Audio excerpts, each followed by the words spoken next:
the second half.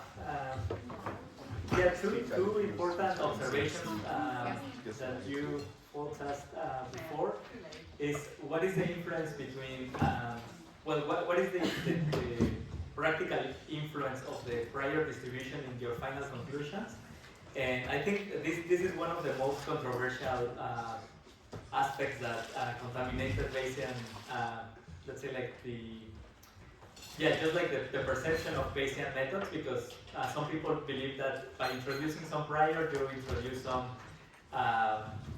let's say like, not objective or like, more subjectivity to your inference. But in reality, what happens is that as you keep observing more and more data, you will see that the influence of the prior is reduced. So for example, if you have only a few data points, of course, the prior may dominate your posterior estimates. But as you keep collecting more and more data, the data will outweigh the prior selection. So this is something just important to keep in mind, that at the end, if you have enough data, the prior becomes a bit irrelevant for your inference. And the other one is also like for missing data and outliers, we will see that we can also treat missing data as missing quantities or unobserved quantities in our model. And in that sense, we can also use a prior distribution on the missing observations. And then we can obtain also what would be the posterior distribution for that missing point, and what values can you expect that are consistent with the rest of the features in that row. So I will include also maybe one example with this Bayesian imputation of data. But yeah, so I think it's also very useful, because instead of just imputing the mean for all the values, you impute something that is consistent with the row that you are imputing. So yeah, I will introduce something like that maybe in the next class. Okay, so now let's review a little bit about Bayesian computation. So the previous solution that we analyzed for our toy example, of course you may expect that in real applications, of course, these closed form expressions are not like always available.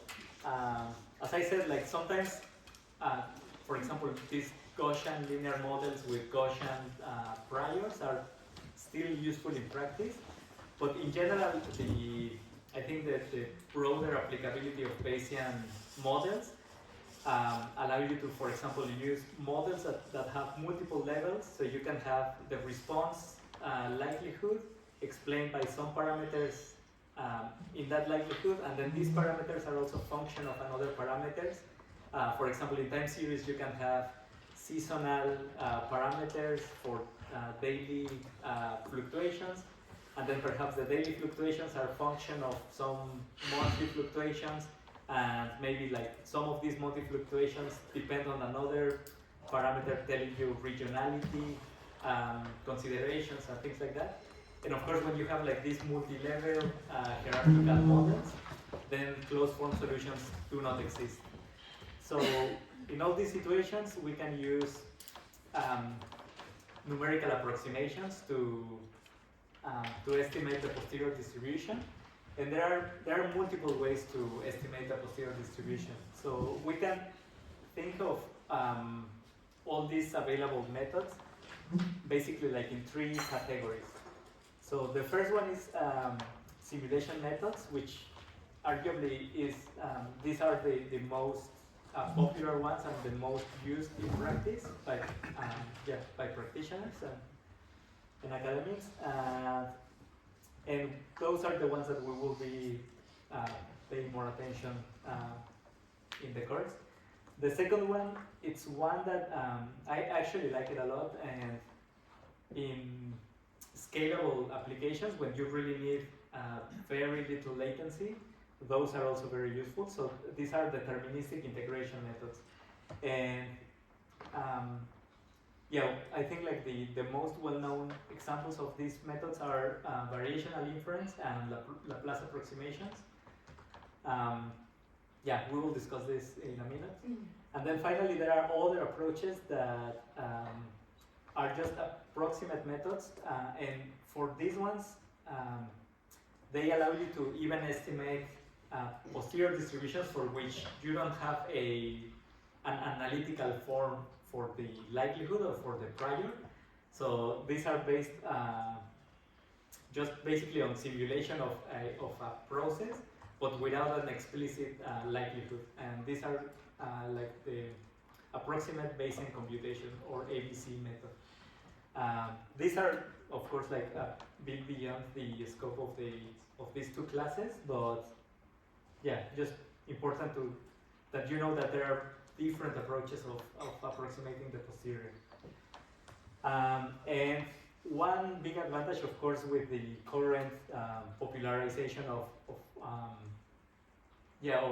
these open source frameworks is that now you don't need to care that much about implementing your own sampler, and you can use like any of these libraries for performing inference on the posterior.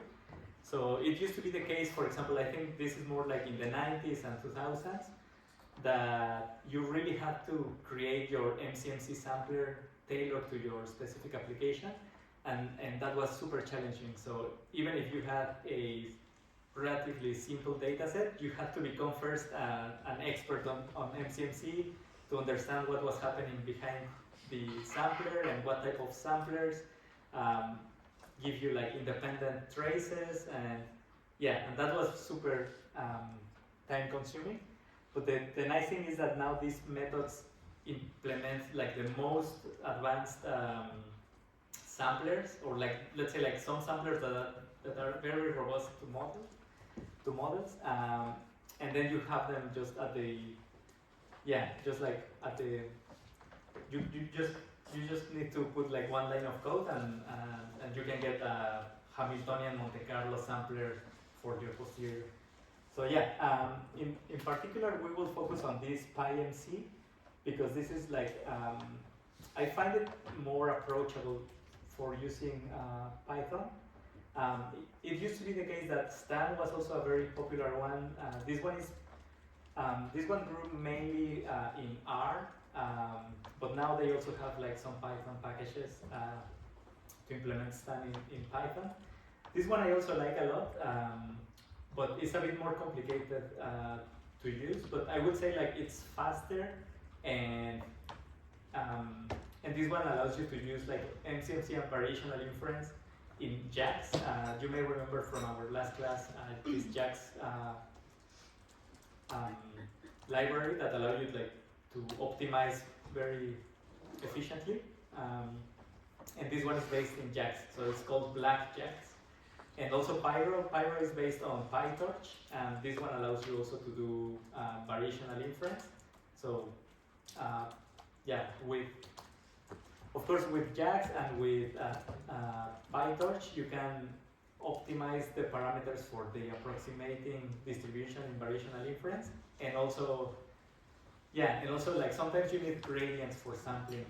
So that's why you may use PyTorch or JAX for either for sampling or for base variational inference. But yeah, so that's just like some references, and they also have like nice examples in case you want to explore their websites. They have some nice demos, so I would encourage you to take a look. Yeah, so let's talk a little bit about MCMC. So MCMC comes from Markov chain Monte Carlo. So this is a family of methods that are based on sampling, and that's why they are called MCMC samplers. So basically the idea is that, so the core idea is that you want to obtain samples from your posterior distribution, and then based on those samples, you can make statements about the posterior distribution. So instead of obtaining the parameters of the posterior and using a closed form type of posterior, you really only approximate this distribution by obtaining a bunch of samples from the distribution.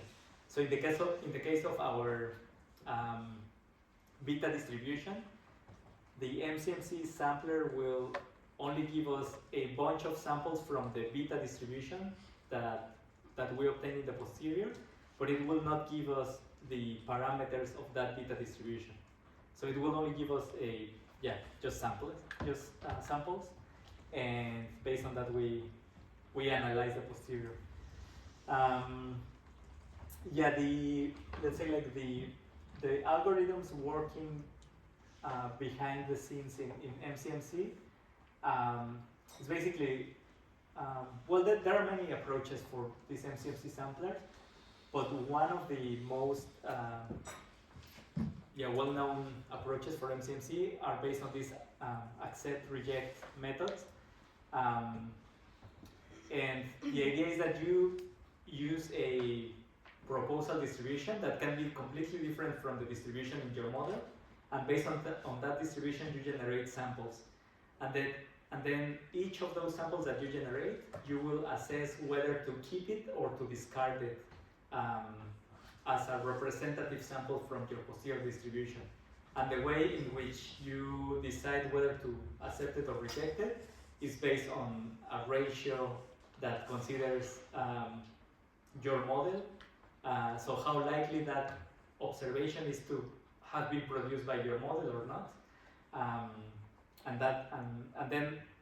then all the accepted samples from that simulation process are the samples that will be considered as your approximation of the posterior. We will review an example of this, of course. So this is like a illustration of how the MCMC process works. So let's say like you start always with an initial sample coming from the proposal distribution. So this is the proposal distribution. So the way that it works is that you start with a given sample, and then just like sequentially you will sample conditional on the previous sample and following this proposal distribution. Normally the proposal distribution is symmetric to the previous value.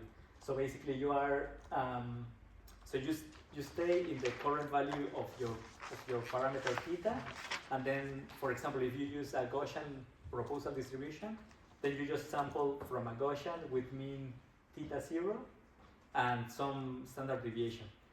And then that will give you the new value for the sample. And then once you have that value, you need to decide whether to accept it or reject it.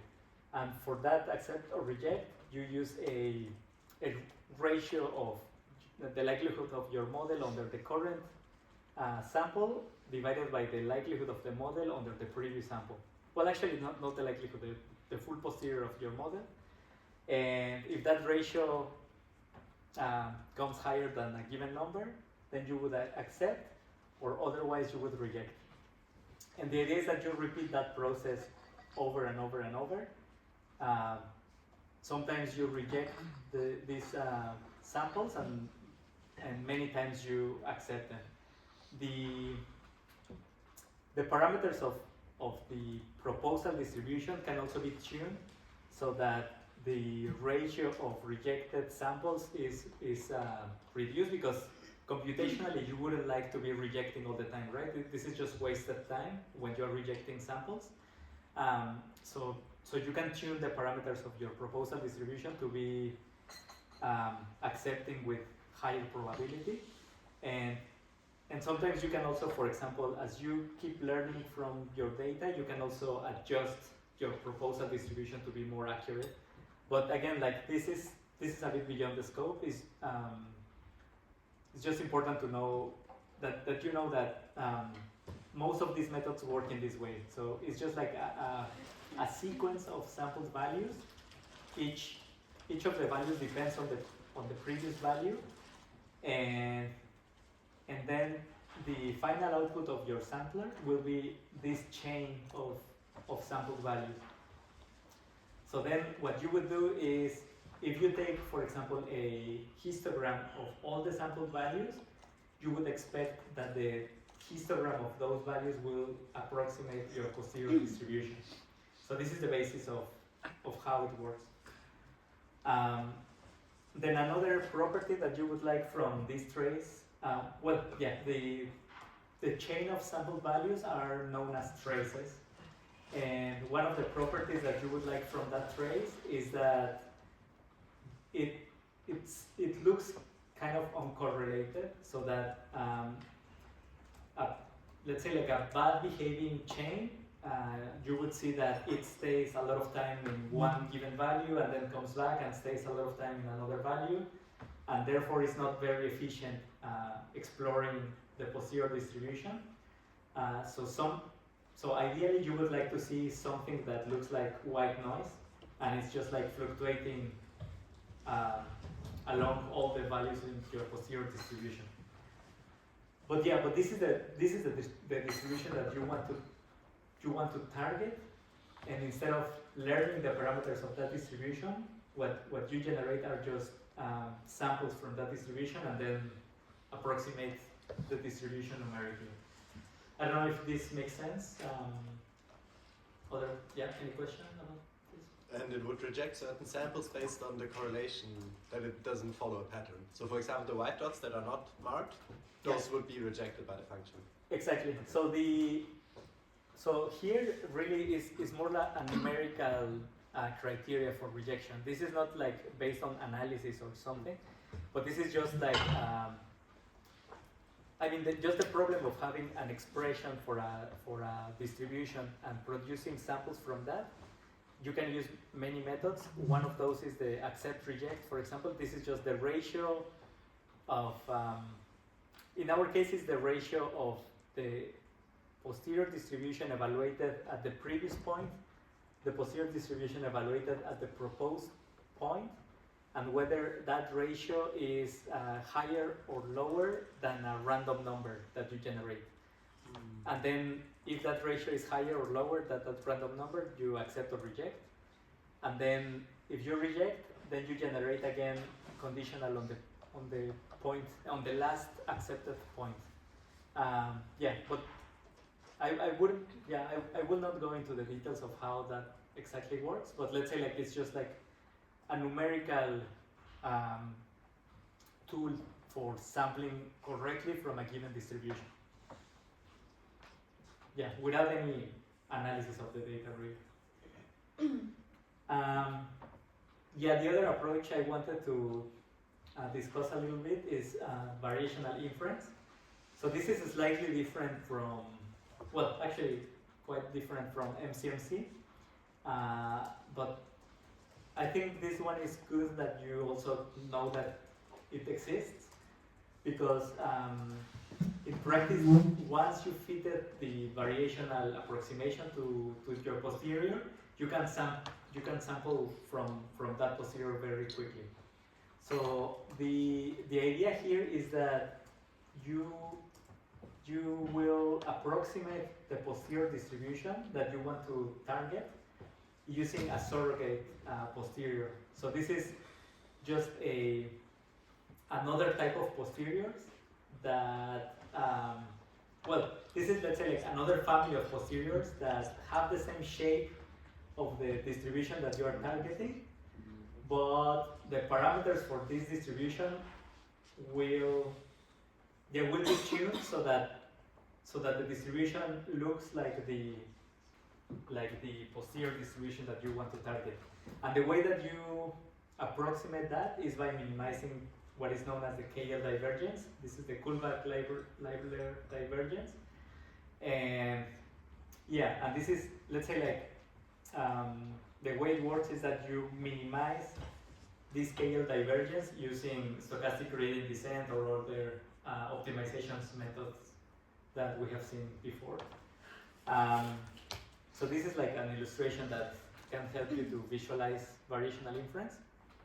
Imagine that your true posterior is like this orange thing, and the idea behind variational inference is that you take, for example, a Gaussian distribution, and then you try to approximate the the true posterior distribution in orange by tuning the parameters mu and sigma, so that the mean, for example, coincides with the mean of the true posterior, and somehow like the spread of the distribution is also capturing most of the mass from the posterior.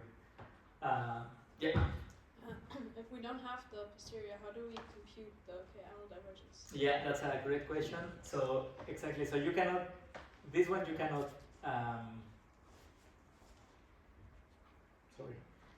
you cannot compute it explicit. I mean, you cannot compute the whole thing together because the missing part is the normalizing constant. But what you, I mean, there is one way to manipulate this equation, and you end up with something called the elbow. This is the evidence lower bound. And this is basically keeping all the terms that do not depend on this constant P of D that we saw before, on this part of the denominator. So this is telling you, this is like a lower bound for the KL divergence.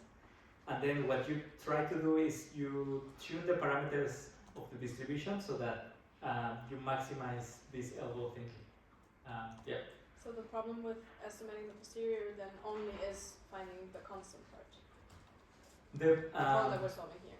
No, so the problem for approximating is finding the parameters. So this will be a closed form distribution, right? And let's say for this Q, you only want to find mu and sigma, for example. So the problem is finding that mu and sigma by using optimization. And but you mean like what stops us from using this KL divergence Yeah, I directly? mean, like if we like had the whole posterior distribution, we wouldn't have to estimate it. We just had it. So Exactly. we have to estimate it because we don't have it. But now you said the only thing we're missing to compute the KL divergence is the constant term that goes in the denominator. Yep, right? yep. So the thing that's stopping us from just computing the posterior outright is the constant term, right? Exactly. Because it has like the complex integral. Yep, in it, yep. right? Yeah. Totally. Cool. Yeah, so, but this is the basic idea here, that you just try to fit some distribution that looks similar to the posterior distribution, but in reality it's just an approximation. Whereas in the MCMC method, it's more like you will sample from the whole posterior distribution and capture like even these bimodalities and things like that. So here I'm also including one example of this variational approximation. So let's say in this example that we want to target a complex shape of the posterior distribution. So let's say like the target distribution that we want is this banana shape curve, and we use, like in this example, we use two types of approximation. So in the first one, we just use a Gaussian distribution with a fixed, a Gaussian distribution that is known as the mean field approximation.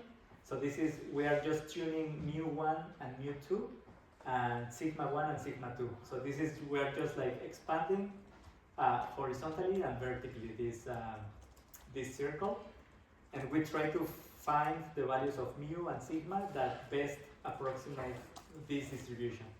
So basically we're just finding mu and sigma that give us something similar to the target. And then another approximation is we can use also a full rank approximation. So instead of only finding mu and sigma for each of the parameters, we also find the covariance, the optimal covariance between the parameters. And so now, instead of only stretching horizontally and vertically, we can also like tilt the distribution. So this is just optimizing the mean vector and the covariance matrix. So those two elements will define the surrogate distribution that we're using for approximating the posterior. But you will still see that there are some areas in the posterior that are not really like approximated correctly, right? Now there are new methods for variational inference that you may have heard about. These are called the normalizing flows, and the idea is that you take samples from a Gaussian distribution and then pass it through a neural network, and then that neural network will map the samples into this type of shape, and that of course that is a much better approximation of the posterior. And those normalizing flows are super useful also. But again, like they are probably beyond the scope. So just to close the class for okay, it's a bit late. The class for today, I wanted to give you this example. So this example is included in Moodle already, but basically this is how you would use it in practice. So you don't need to learn what are the expressions for the posterior distribution. You just need to say like, okay, theta will be distributed as a beta distribution. Then my data is distributed as a Bernoulli distribution with the parameter p being equal to this theta that we defined before, and this will define the model. So this is known as probabilistic programming. So we're defining the model by doing this, and then in the second step we sample from that model. And in this case we are sampling 1,000 points from the posterior, and you will see something like this. So this will be like the numerical MCMC